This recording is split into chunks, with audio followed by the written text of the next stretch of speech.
Hello there everyone, and welcome to another edition of Lydia's Crafty Corner with me, Lydia, in my little crafty corner. So today I'm going to be sharing with you this card. It uses a really fun technique to give a really textured, colourful look to embossing paste, to maybe use it as a kind of more of a focal point rather than a background. So to start with, I am going to be using the really cool layered cupcake, and I'm just going to be using this die first, and then I'm going to be using some of the images from the stamp set. So first up, I am going to cut the little die from a piece of white cardstock. So this is some solar white cardstock. It doesn't matter what cardstock you use, but I do find that this works really well with our inks. So I'm just going to run this through my little mini blossom machine, my machine that never leaves my desk. It's so cute and handy just to have there.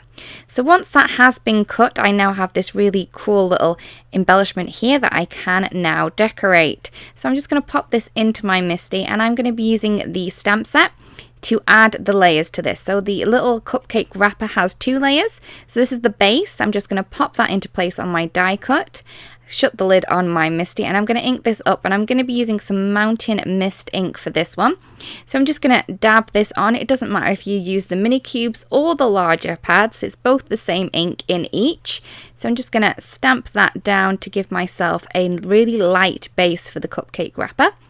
I'm then going to add on the second layer. This one needs a little bit of moving around just to get it into place, but it's really easy to layer up. It just goes within that cupcake wrapper that we've already stamped.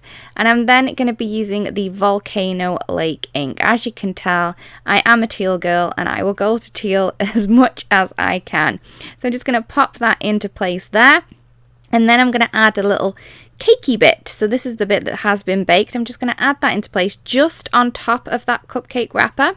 So I'm just going to make sure it's nicely in place before I shut the lid on my MISTI and then ink this piece up. I'm going to be using Rocky Shore for this to give it kind of a really baked look. So it could be a chocolate cake if you added a darker colour. It's completely up to you.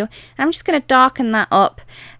Give it an extra 20 minutes, extra 5 minutes in the cooker, and make it that colour. So that one was the Rocky Shore stamped twice. And now I have my bottom piece done, and I'm going to do the top piece, and I'm going to add some frosting. So I am going to be using the new embossing paste that we have. Now it's nice and white, so I'm just going to grab out as much as I need. I did add a little bit too much. I maybe should have just gone for the 2 scoops. And I'm then going to add in some of the re-inker. This one is the Pinkalicious. You're going to kind of want to add in a darker colour than you need, because we are mixing this in white. So in theory it's going to get lighter. So it's going to give you more of a frosty kind of pink colour, and it's very pretty. As you can see, all I'm doing is I'm scraping this and then mixing it together. I did find that it was a little bit looser than I wanted it to be, so I'm just going to thicken this up. So I'm just going to use some talcum powder because I've added the liquid re-inker. I did add a little bit too much. I just wanted to thicken that up, so I do find that just adding a little bit of baby powder or talcum powder, anything that you have, will thicken this up just to give it a bit more of a solid texture before we start, because we're going to be adding quite a lot of this onto that little die cut, and I didn't want it to be too wet, so I'm kind of taking a little bit of the moistness out of it. And as you can see, it does really blend in well with the actual mixture, so it kind of really mixes in and makes it a lot thicker. I'm then going to frost my cupcake. So I'm just going to grab my little die cut, and I'm just going to add this beautiful mixture onto the top. So as you can see, I'm using a really small palette knife. You could do it with a larger one, it's completely up to you. It's just that I found this one and decided that's the one that I'm going to use. So as you can see, I'm kind of adding it on, smoothing it all over. And then to get more of a fun frosted texture, I do kind of tap it. So just so bits of it lift up from the rest of it, just to give me a really great texture on there, because frosting's never that smooth if I do it. There are probably people out there that can make it really smooth, but not me. So I'm just going to tap that away. I did want to add a little bit more fun to this, so I'm taking the translucent pearl embossing powder. Now I'm not in fact going to emboss this.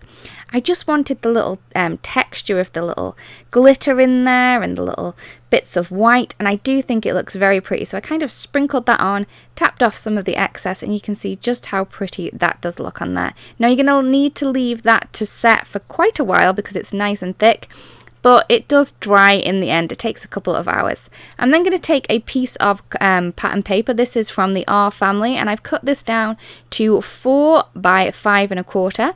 I've added a little bit of tape behind it, and I'm just going to add this onto a card base.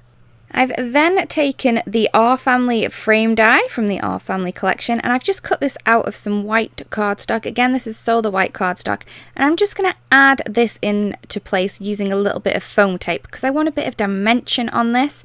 So I've added some really thin foam tape that I had just to pop it into place.